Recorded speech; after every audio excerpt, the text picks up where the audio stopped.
Assalamualaikum warahmatullahi wabarakatuh. Kali ini kita akan memberikan satu informasi terkait tentang PBNU. Ya, memang hari ini PBNU polemiknya belum kelar-kelar. Padahal kita tahu juga bahwa para kiai sepuh sudah mengadakan acara musyawarah dan silaturahim. Bukan satu kali, akan tetapi beberapa kali untuk menyelesaikan dan untuk mendamaikan sebuah polemik yang ada di PBNU. Dan tempatnya yang dijadikan untuk musyawarah ataupun silaturahim itu pun bukan tempat yang kaleng-kaleng. Kita tahu pertama para kiai sepuh mengadakan acara musyawarah dan silaturahim di Pondok Pesantren Al-Falah Ploso Mojo Kediri Jawa Timur. Pondok ini bukan pondok kaleng-kaleng, santrinya ribuan, pengaruhnya besar, banyak para kiai-kiai, para gus, para ustadz yang dulu pernah nyantri, belajar, menuntut ilmu di pondok tersebut. Dan bahkan pondok tersebut ini memiliki kualitas dan kuantitas keilmuan yang sangat luar biasa dalam menyampaikan satu argumentasi. Dalam ketika Basul Masail, ini benar-benar salah satu vokal dalam berbasul masail. Akan tetapi, ya, kita tidak menutup bahwa memang selesai dari musyawarah silaturahim di Pondok Pesantren Al-Falah Ploso Mojo Kediri, ini pun belum bisa menyelesaikan polemik dan dinamika PBNU. Padahal sudah menyimpulkan para kiai sepuh menginginkan adanya islah kedua pihak, baik itu dari pihak Rois Am dan pihak Tanfidiyah. Akan tetapi tidak bisa menyelesaikan atau belum bisa menyelesaikan. Tidak sampai di situ, dilanjutkan musyawarah kedua, silaturahim yang kedua di Pondok Pesantren Tebu Ireng. Pondok Pesantren Tebu Ireng ini bukan pondok pesantren biasa, ini bukan pondok pesantren kaleng-kaleng, memiliki pengaruh yang sangat luar biasa dari mulai kalangan elit, pejabat dan lain sebagainya. Bahkan kualitas dan kuantitas daripada Pondok Pesantren Tebu Ireng ini tidak perlu diragukan. Kita tahu bahwa Pondok Pesantren Tebu Ireng pendirinya Kiai Haji Hasyim Asy'ari, salah satu pendiri Nahdlatul Ulama, bahkan beliau menjadi Rois Akbar. Maka dari itu sejarah Nahdlatul Ulama tidak akan lepas dari Pondok Pesantren Tebu Ireng. Para kiai itu berkumpul di situ, mengadakan musyawarah, mengadakan silaturahim untuk menanggapi dan untuk menyelesaikan dinamika konflik PBNU. Yang menyimpulkan bahwa para kiai sepuh sepakat kedua belah pihak harus islah, tapi nyatanya tidak diindahkan. Sampai detik ini itu belum kelar dan usai terkait tentang polemik PBNU. Bayangkan, sekelas Tebu Ireng ini sudah tidak digubris oleh orang-orang yang bertikai. Ini sangat-sangat miris. Maka dari itu ada jalan yang lain, yaitu mengadakan musyawarah akbar atau kubro di Pondok Pesantren Lirboyo.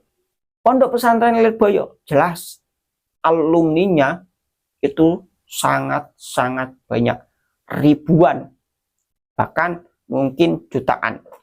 Cabangnya itu sudah tersebar di berbagai daerah.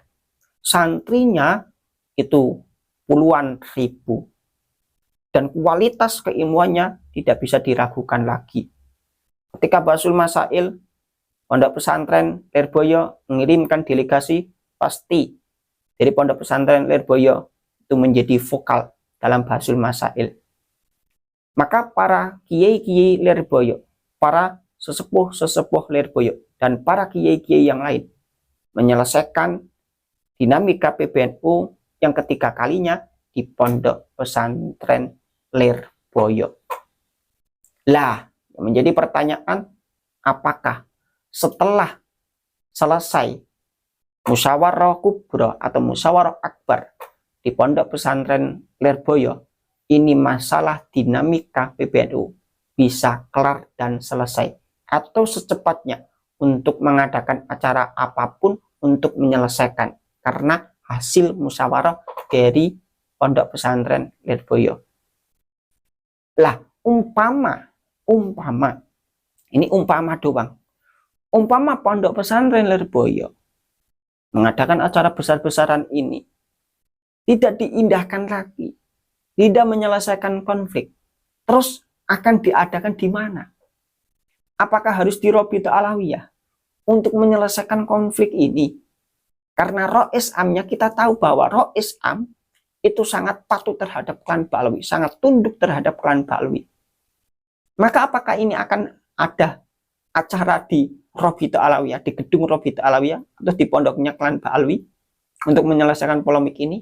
Ya, kita nggak tahu, kita cuma mengira, dan kita ada beberapa komen, ada beberapa tulisan, ada beberapa status yang mengatakan ketika Ploso tidak bisa, ketika Tebu Ireng tidak bisa, ketika Lirboyo tidak bisa, maka solusinya itu di Robito Alawiyah.